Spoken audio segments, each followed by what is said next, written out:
A memory tool to help you remember is sarcasm. So S stands for sigmoid colon because it affects the sigmoid colon. A is for the absence of movement, so the absence of paracelsus of the bowel. R is for ribbon-shaped stool.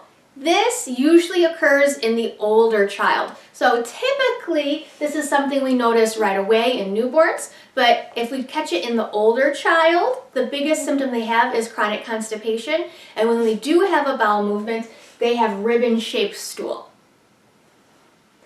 C is for congenital, right, because you're born with it, and of course, constipation, that's the big one.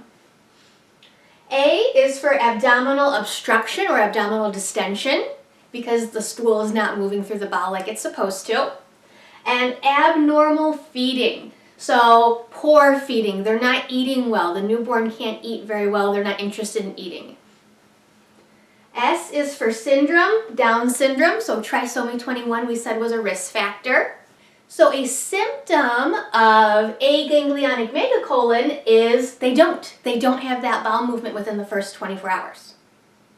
And one other thing I wanted to point out, it didn't fit nicely in my little mnemonic device here, but since this is a pediatric issue, I wanted to add failure to thrive, because this is another thing we will see in newborns and even in older children. So this is something I wanted to add as well.